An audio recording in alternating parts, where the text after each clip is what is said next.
Muy, pero muy buenas noches a todos ustedes. Bienvenidos a nuestro seminario sobre escatología bíblica del Nuevo Testamento. Vamos a empezar a darle base a esa escatología, a comprender muchas cosas, dándole base, enseñando las reglas de la escatología. Si un predicador, un hombre, una mujer, un pastor, un apóstol, un profeta, un evangelista, cualquiera que pretende enseñar Apocalipsis, desarrollar la profecía o la escatología, tiene que respetar las reglas de la escatología. Por eso es que hay tanta confusión en el cristianismo y en el iglesismo sobre el tema de si Cristo viene o de si el reino viene y sobre los eventos del futuro. ¿Por qué? Porque no se respetan las reglas de la escatología. Vamos a enseñarla para que usted las respete y sobre todo para que usted las pueda realmente entender a partir de hoy. ¿Qué es una regla? Vamos a definir primero qué es una regla. Una regla. ¿Qué es una regla escatológica? Una regla escatológica es evaluar una profecía en su mensaje, es decir, cuál es el mensaje que esa profecía trae. Es evaluar también el tiempo de esa profecía. Vamos a evaluar el principio que trae una profecía y el objetivo que realmente comporta una profecía. Entonces, para eso sirve nosotros fundamentar una regla escatológica. Una regla no es una fórmula escatológica, sino un marco conceptual y coherente de un proceso profético. Por eso entonces es una regla realmente muy valiosa, muy valiosa. Una regla escatológica transforma una pregunta profética en un análisis interno estructurado, como en Mateo 24:3, donde hay tres preguntas proféticas. Primera, ¿cuándo preguntaron los discípulos a Yahshua o a Jesús? Cuando él los llevó a conocer la ciudad de Jerusalén. Entonces ellos oyeron y le dijeron, el Señor le dijo, muchachos, estos son los grandes edificios donde viven los sacerdotes y esta es la gran ciudad de Jerusalén. Y oyeron entonces del Señor y les dijo, pero no quedará piedra sobre piedra. Y entonces ellos hicieron tres preguntas que merecen la regla de la escatología. Número uno, ellos preguntaron, ¿cuándo serán estas cosas? ¿Cuándo veremos que los edificios donde duermen los sacerdotes y cuándo veremos que el templo será destruido? Danos entonces específicamente esa interpretación. Número dos, preguntaron, maestro, ¿qué señal habrá de tu venida? Y la tercera pregunta es, ¿qué señal del fin del siglo? Estas tres preguntas proféticas nos ayudan a ir más allá del simple mirar por encima un versículo, sino de basar conclusiones en criterios claros que realmente tenía el escritor en su mente cuando habló de profecía.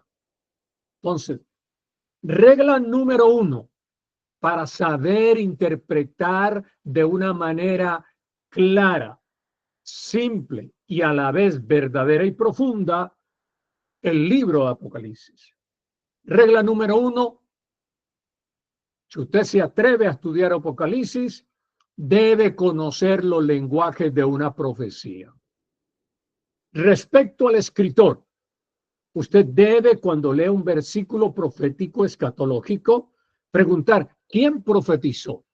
Profetizó Daniel, profetizó Malaquías, profetizó Jeremías, profetizó Jesús. ¿Quién profetizó?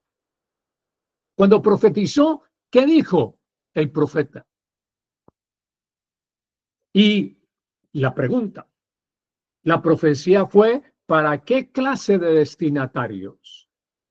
¿Fue para destinatarios inmediatos o para destinatarios cercanos o para destinatarios lejanos? Realmente entonces, ¿para quién fue escrita la profecía?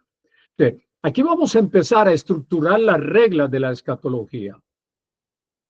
La otra pregunta es, ¿qué indicio dio el autor para saber el cuándo se cumpliría la profecía? Respecto a su contexto histórico, quien estudia Apocalipsis debe respetar la regla del contexto histórico. Analiza el aspecto político, el contexto histórico de una profecía, analiza el aspecto político de la profecía. ¿Quién reinaba cuando se profetizó? ¿Qué conflicto de poder interno había? ¿Sobre qué nación el rey gobernaba? Por ejemplo, la cabeza de oro de la estatua de Daniel, capítulo 2, fue el rey Nabucodonosor. Respecto a su contexto simbólico, ¿qué lenguaje contiene la profecía?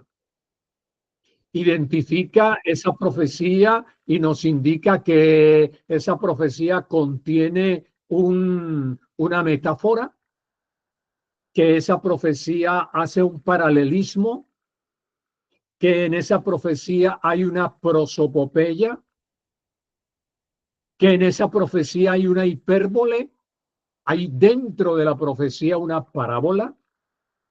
¿Qué gematría tienen los números? Por ejemplo, cuando uno estudia en Apocalipsis hay números simbólicos que tienen significados espirituales reales. Apocalipsis nos habla del número 7, las 7 iglesias del Asia Menor. Nos habla del número 12, las 12 puertas de la Nueva Jerusalén. Nos habla de los 24 ancianos. Ya entonces tenemos número 7, número 12, número 24. Nos habla de los 144,000 judíos sellados.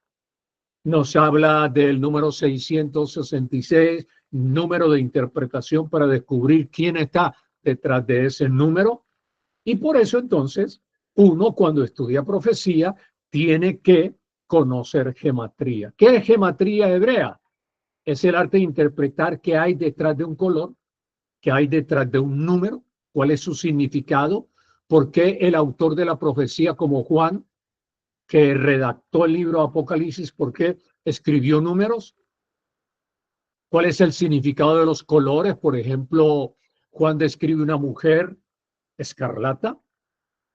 ¿Por qué escarlata? Porque escarlata es color de reina, es color de dominio.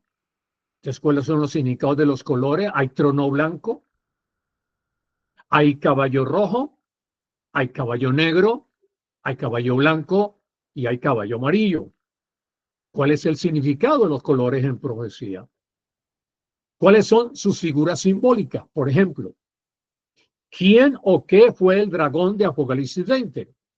El contexto interno nos habla que el gran dragón fue el Imperio Romano, porque Juan lo viste de un gran dragón que consume, que recorre, que domina.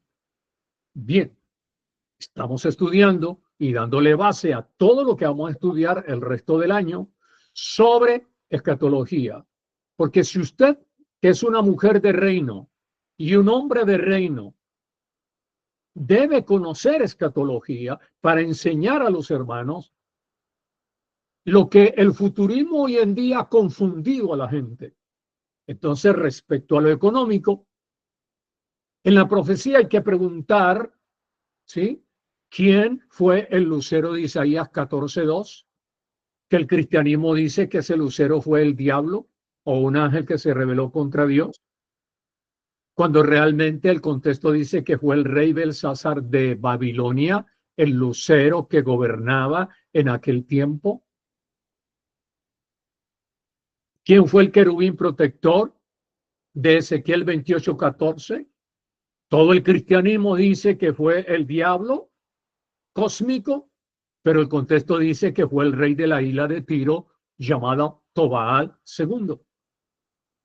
Respecto al campo geográfico, cuando estudiamos una profecía y dentro de la profecía está la palabra mundo o está la palabra tierra, entonces hay que descubrir quién es o a qué se refiere la tierra o qué es o representa la tierra o el significado de mundo, que lo vamos a ver. Por ejemplo, ¿a qué tierra se refiere Apocalipsis 19:2? Cuando dice, porque sus juicios son verdaderos y justos, pues ha juzgado a la gran ramera que ha corrompido a la tierra con su fornicación. Fíjense que ahí ya hay un epíteto, la gran ramera. Entonces, en la regla de la escatología, la regla dice, interpreta la gran ramera, busca dentro del contexto quién es. Y cuando uno lo busca, encuentra que la gran ramera fue la ciudad de Jerusalén. Por eso es que la mayoría de los que predican Apocalipsis dicen que la gran ramera, la Iglesia Católica. Totalmente equivocados.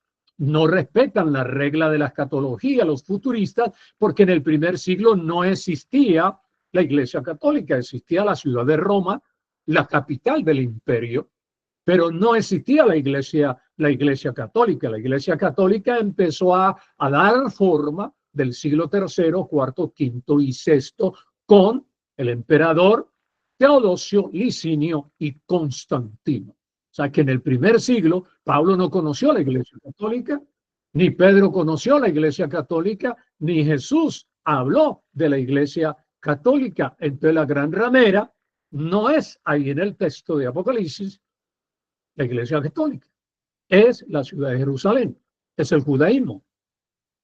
Y ahí entonces dice, pues ha juzgado a la gran ramera que ha corrompido a la tierra con su fornicación, está hablando de fornicación espiritual, y ha vengado la sangre de sus siervos de la mano de ella.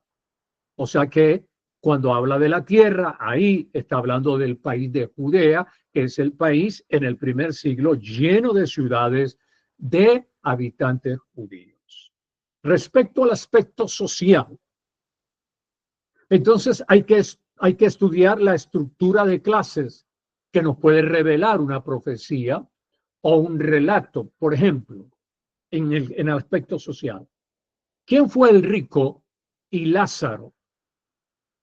La historia, el relato del rico y Lázaro no fue una parábola, fue una prosopopeya. ¿Por qué? Porque en el relato Jesús le da vida a un muerto, porque el contexto dice que hubo dos hombres que murieron, el rico y el Hades, y ambos entraron al Seol, al sepulcro, al Hades. Y ustedes saben que los muertos no hablan, pero el rico en la prosopopeya está hablando, porque prosopopeya significa cuando el autor reanima, le da vida a un muerto o a un objeto, le da ojos para que vea, le da boca, le escribe boca, lo hace hablar, lo relata hablando, siendo muerto, porque eso significa prosopopeya. Es como Superman. Superman no existe, pero ¿quién inventó el relato de Superman? Le da músculos a Superman, le da traje a Superman, le da velocidad de traspasar y de recorrer más veloz que la velocidad de la luz. Pero Superman no existe, es una prosopopeya. Los Simpson no existen, son una prosopopeya porque el libretista recrea a los Simpson. Así es con el rico y Lázaro. Entonces, el rico, allí en la prosopopeya, fue el sumo sacerdote Caifás, y Lázaro representó al pueblo simple, popular y pobre de la ciudad de Jerusalén. Entonces se da cuenta cómo uno va estructurando una profecía. Se da cuenta cómo uno va interpretándola con sabiduría sin salirse de su intertexto, de su texto ni de su contexto. Respecto al aspecto social, ¿cuál era la religión o qué religión hay dentro de la profecía? ¿Cuáles son las creencias? ¿Cuáles son las tradiciones? Por ejemplo, la creencia del judío es que él se consideraba hijo de Abraham por el rito de la circuncisión. Y el gentil era rechazado por el judío porque el gentil no tenía en su pene, en su miembro viril, no tenía el prepucio liberado, no tenía derramamiento de sangre que liberara el prepucio, que se llama el rito de la circuncisión. Por eso el gentil, por ejemplo, cuando usted estudia la parábola, esa sí es una parábola, cuando usted estudia la parábola del hijo pródigo, la parábola del hijo pródigo es muy sencilla de interpretar. ¿Por qué? ¿Por qué la relató Jesús, la parábola del hijo pródigo? Porque el hijo pródigo representa al gentil que se llevó la herencia espiritual fuera de su casa, que es Jerusalén, y se la malgastó espiritualmente entre las naciones. Y el hijo mayor que quedó en casa representó al judío que habitaba en la ciudad de Jerusalén, y el padre en la parábola era Dios. Entonces, el hijo pródigo representa al gentil, porque el gentil en la Biblia hay dos clases de gentiles. Está el gentil natural, que era un filisteo, un amorreo, un cananita, un madianita. O sea, los filisteos, los gentiles naturales que no conocen, nunca oyeron de Dios.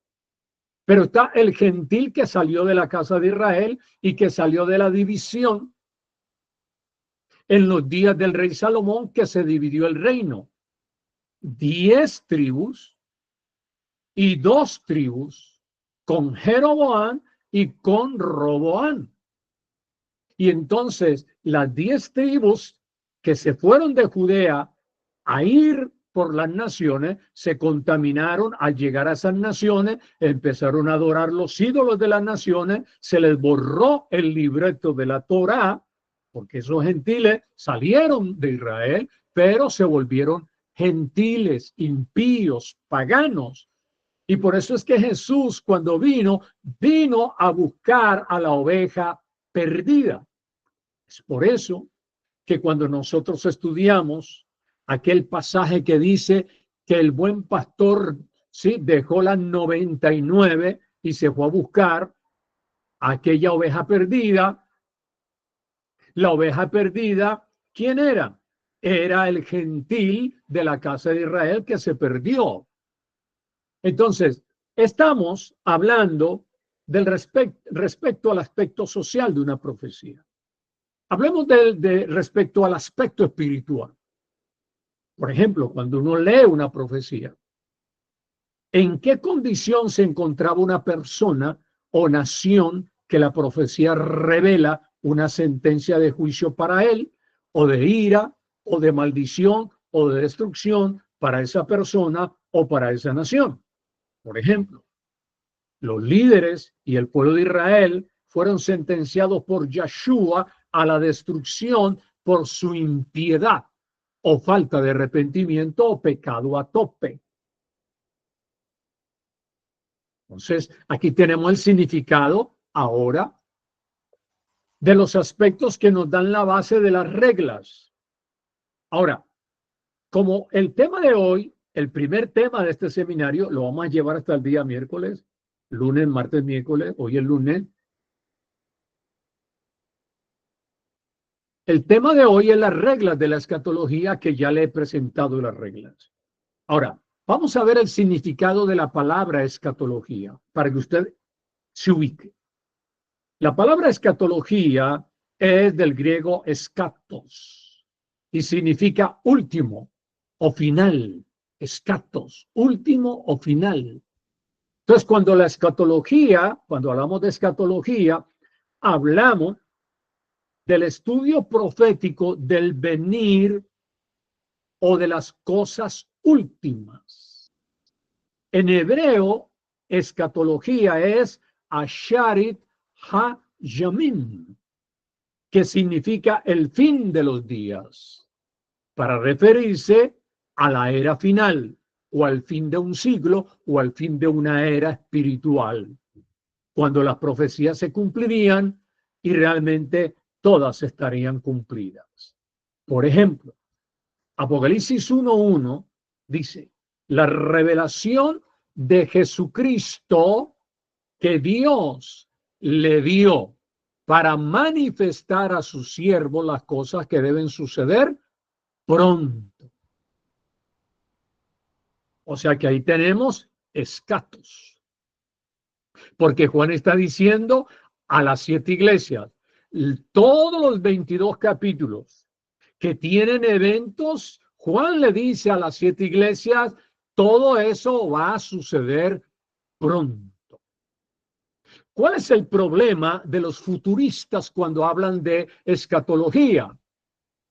Que convierten falsamente la palabra pronto, que pertenece al lenguaje de la inminencia, y lo colocan como trascendencia. Por eso es que sacan la palabra pronto, lo sacan del primer siglo, y por eso es que ponen a esperar las cosas del cielo hasta el día de hoy.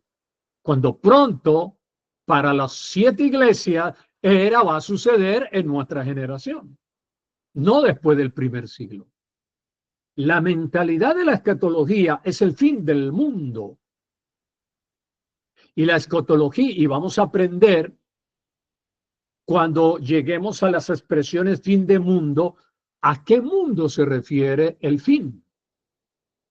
Escatología, que es, repito, del griego escatos, que quiere decir el suceso último, profecía que nos va guiando y mostrando el final, eso es escatología. Escatología comporta otra palabra que se llama telos, del griego, que quiere decir núcleo de la finalidad. Telos es consumación. Telos es finalización. Telos es totalización. Telos es el propósito hacia lo cual una profecía tiende naturalmente a llegar a su fin o a su cumplimiento. Por ejemplo, el telos de una oruga es convertirse en mariposa. O sea que cuando usted ve una mariposa hermosa volando, usted no dice, ahí va una oruga. No, porque mariposa es el telos de la oruga.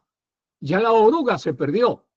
Ahí va volando, es una mariposa, porque hizo una transformación. Hubo una transformación.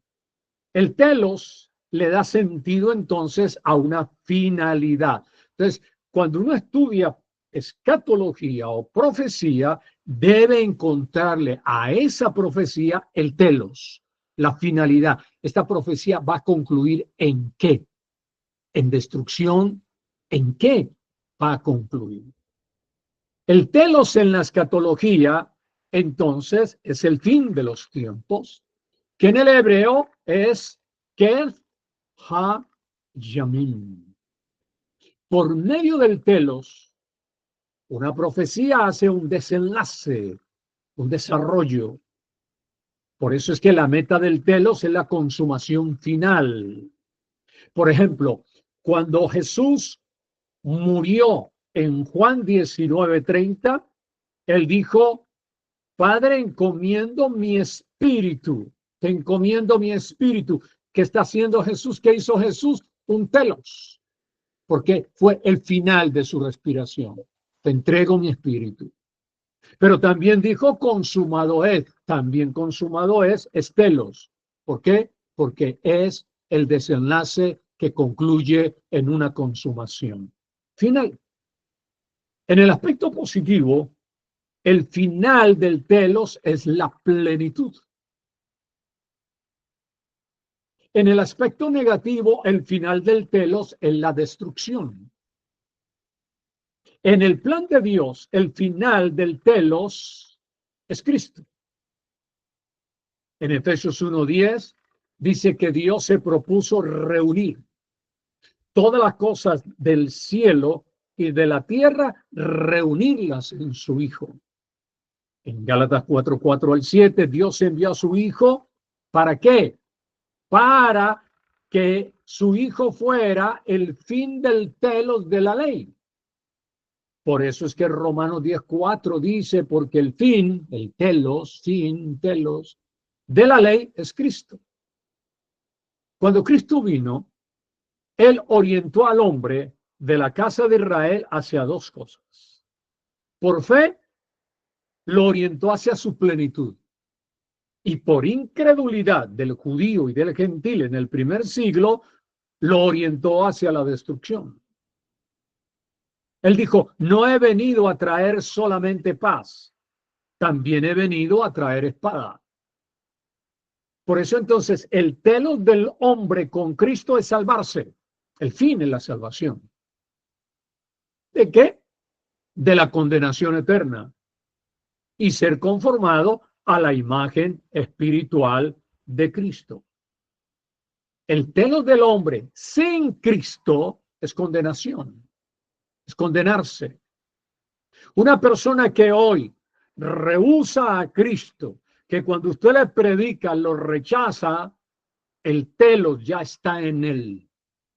Ese hombre va a llegar al fin de sus años a condenarse a la perdición eterna y recibir el peso de la ira del juicio, que es la destrucción, que es la exclusión de la gloria y de la presencia de Dios.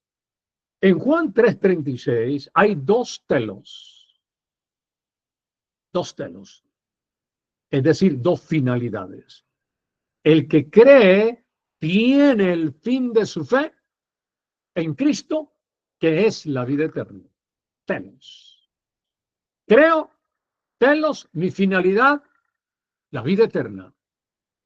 Y el que rehúsa a Cristo, el fin de su rechazo e incredulidad es la ira de Dios que lleva encima. Déjeme ser muy claro. Soy un predicador muy directo. Siempre me encanta la verdad, que me la digan y yo decirla. Pero déjeme decirle, toda persona en este momento que no tiene a Cristo, su finalidad es la condenación. Si se muere sin Cristo, se condena. Se condena. Y condenar significa que nunca por la eternidad verá la gloria, ni la presencia, ni la inmortalidad de Dios. Por eso hay que predicar el Evangelio del Reino. Por eso hay que predicarle a nuestros familiares para que se salven o para que se condenen. Ellos escogen. Por eso es que dice Juan 3:36, el que cree en el Hijo tiene la vida eterna. El que lo rehúsa tiene la ira de Dios. Es decir, que Juan 3:36 habla de las clases de dos hombres. Hombre vida y hombre ira. Hombre vida, el que está en Cristo, tiene la vida eterna. Y hombre ira, el que no tiene a Cristo. Entonces, el fundamento de la escatología es la esperanza en gloria. Por eso Pablo dijo, Cristo, la esperanza de gloria. El telos siempre termina en un teleute. No se preocupe cuando hablo de hebreo y hablo de griego, porque me encanta escarbar la verdad. En el latín, ¿qué significa esto? En el griego, me encanta la semántica. O sea, lo que significa una palabra.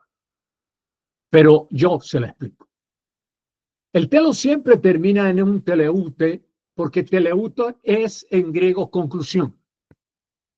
Por ejemplo, usted está en casa y está allí en su sofá escuchando esta conferencia. Teleute. ¿Por qué? Porque usted concluyó la jornada de trabajo en el día de hoy. Bien. Entonces ya hablamos de las reglas de la escatología, número 1, en esta conferencia, número 2, ya indiqué el significado de 3 palabras: escatología, telos y teleute. Ahora veamos el cuarto ítem de esta conferencia. Vamos a hablar del Dios de la escatología. Oído y atención. Es el Dios de amor por redención y o es el Dios de justicia por juicio. Una de dos. Hoy Dios en pleno siglo XXI, amor o juicio. Una de dos, amor o juicio. Pero hay que entender esto. Antes de un juicio, Dios activa y activó 3 de sus atributos. Antes de Dios juzgar a una persona, antes de Dios juzgar a una nación, a un país entero, a un continente o a un mundo, primero opera la paciencia de Dios antes del juicio, la misericordia antes del juicio, la gracia antes del juicio. Cuando la acumulación del pecado está en un hombre y no se arrepiente y no cambia, o está en una nación y el pecado y las maldades y las impiedades llegan al tope, entonces, ¿qué sucede cuando llegan al tope? Cuando llegan al tope, sucede algo. Sucede que cuando Dios observa que el pecado en un hombre llega al tope, al techo, o el pecado de una nación llega al tope y al techo, entonces se cierran los 3 atributos anteriores que Dios abrió. Antes de juicio, Dios primero, paciencia. Antes del juicio, Él obra en misericordia. Antes del juicio, Él obra gracia. Entienda y aprenda eso. Cuando llega el juicio, entonces el pecado de un hombre al tope acumulado, donde no hay arrepentimiento, o de una nación, activa la ira de Dios. Activa el juicio en misericordia de Dios, que es la destrucción final. En escatología, Dios reveló a Cristo en 2 sentidos. El Cristo de la doble salvación. Salvación por gracia y salvación de la ira de Dios. Salvación por gracia y salvación de la ira venidera. Por gracia, Pablo vio su salvación en Efesios 2:8. Por gracia sois salvos por medio de la fe. Y Pablo también tenía la esperanza de ser librado de la ira o del juicio, y por eso dijo en 1 de Tesalonicenses 1:10, y esperar de los cielos a Jesús, quien nos libra de la ira venidera. En la escatología negativa, vemos al Dios fuego consumidor en Hebreos 12:29. Dios es fuego consumidor. Permíteme explicar qué es esto. Cuando Dios, o hagamos la pregunta, ¿cuándo Dios es fuego consumidor? Cuando la santidad es alterada por el hombre. Cuando la santidad de Dios es desvirtuada por una nación. Cuando la santidad es burlada por el pecado prevaleciente del hombre o de la nación. Activa al Dios fuego consumidor. En otras palabras, Dios es cielo y Dios es el infierno. Dios es el infierno, porque Él es el fuego consumidor. Y cuando hablamos de infierno, estamos hablando del estado final de una persona a eternidad.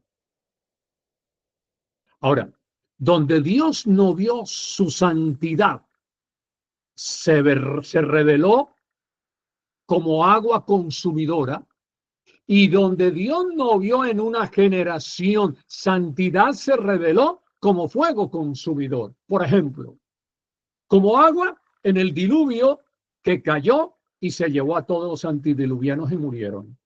Eso fue agua de juicio. Porque Dios, cuando el pecado activa la ira de él activa la naturaleza contra el hombre. Lo que es suyo, este universo es de él, el agua es de él, la puede activar. Tsunami y acaba con Japón y con cualquier nación.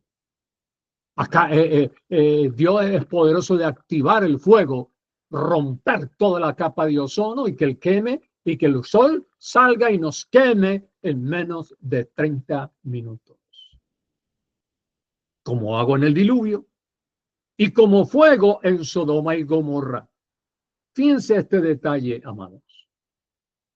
Dios le dio una escala de santos a Abraham cuando le anunció juicio de destrucción por medio de fuego a Sodoma y Gomorra. Dios le dijo a Abraham, porque Abraham le preguntó, Señor, entonces va a venir juicio, entonces yo te pregunto, ¿vas a destruir al justo juntamente con el impío? Y Dios le dice, Abraham, ¿justo? ¿Justo? A ver, Abraham, ven, convengamos algo.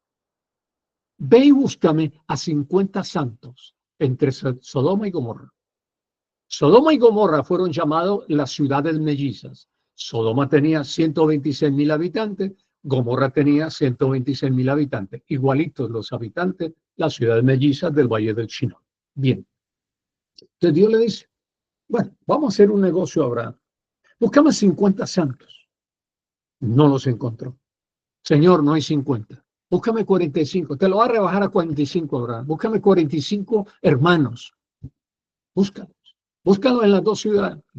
No había 45. 40, Abraham, 40. Tampoco 40. 30, Abraham, 30. Señor, todo el día buscando, no había una congregación en Sodoma de 30 hermanos. No había una congregación de 30. Y viene el Señor y dice, búscame pues una congregación en la otra ciudad de 20. Señor, no hay una congregación en Gomorra de 20. Abraham, última palabra, 10 santos y no destruyó. ¿Qué nos enseña eso, amados? Una ciudad que no tiene santos es candidata al fuego, candidata a la destrucción. Si no había 50 santos, menos habría 10 justos, y Jehová se fue, dice la palabra, y vino el fuego y los quemó y los destruyó a todos. ¿Sabe, hermano, por qué Dios no destruye el país donde usted está o la ciudad donde usted y yo estamos? Porque usted es un santo de Cristo, usted es un santo de Dios.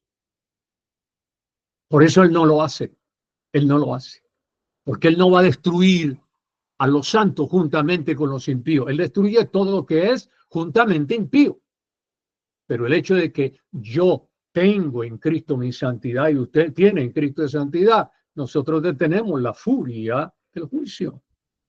Entonces, lo que activa al fuego consumidor es el paganismo del hombre y de las naciones. El fuego de la escatología, oído, es la santidad. Consume todo lo que es incompatible con su naturaleza. Entonces, Dios no es arbitrario. Dios es un justo perfecto. El fuego siempre revela la presencia de Dios, pero en dos sentidos. Hay fuegos de Dios que purifican y hay otros fuegos de Dios que matan. El fuego como purificador toca el corazón y quema lo egoico o lo del ego, lo falso y lo corrupto. Entonces, el primer fuego de Dios es para librar al hombre del juicio del segundo fuego, que es la destrucción de su ser. Por eso es que la palabra es fuego consumidor, la palabra es espada que corta el corazón, que le libera el prepucio del pecado. La palabra es fuego que quema el corazón. Y por eso es que el fuego purificador está en ti, está en mí, porque ese fuego que purifica el corazón nos libra para no ir al fuego de la destrucción. Antes de un juicio hay una oportunidad, la del fuego purificador de Dios por la palabra. En escatología, entonces, hay dos fuegos: fuego purificador y fuego consumidor. Cada persona escoge: o escojo que la palabra me purifique el corazón, o no me arrepiento y creo que no es verdad, y activas el fuego consumidor de Jehová. Cada persona escoge. Este es el Dios de la escatología. Fíjense que Juan le predicó los dos fuegos a los fariseos en Mateo 3. Fuego al corazón o fuego a la destrucción del alma y de su cuerpo. Porque les dijo: ustedes, fariseos y saduceos, si se arrepienten, el Señor los bautizará en Espíritu Santo en Pentecostés. Pero si no se arrepienten, el Señor entonces los bautizará en fuego de juicio. Y esto sucedió en el primer siglo. Entonces, amados, hoy hemos establecido unas sólidas bases para saber interpretar la profecía de Daniel, de Jesús, de Juan en Apocalipsis, a través de las reglas de la escatología. Quien viola y desconoce las reglas de la escatología realmente distorsiona la profecía que Dios trazó para el pueblo de Israel, que Dios trajo a través de los profetas. Por eso es que no se crea que es tan fácil predicar el libro de Apocalipsis. Hay muchos que lo predican. Cuando usted oiga a alguien predicar el libro de Apocalipsis o profecía, pregúntale: pastor, ¿conoce usted las reglas de la escatología? A ver, hermano teólogo, ¿conoce usted las reglas de la escatología? A ver, hermana, ¿conoce usted las reglas de la escatología para atreverse a descifrar los símbolos, a descifrar la semántica profética, a descifrar los números proféticos, a descifrar las cosas ocultas que tiene una profecía? Si las conoce, yo te las he enseñado hoy, las reglas de la escatología. ¿Para qué? Para que te den base a partir de hoy de entender lo que sigue en nuestro próximo día de seminario. Y los espero a todos. Dame seguimiento para que aprendas realmente cómo tú puedes interpretar y conocer de una manera tan simple, de una manera tan clara y de una manera verdadera aquello que ya fue, aquello que ya hizo historia profética de Dios en Cristo.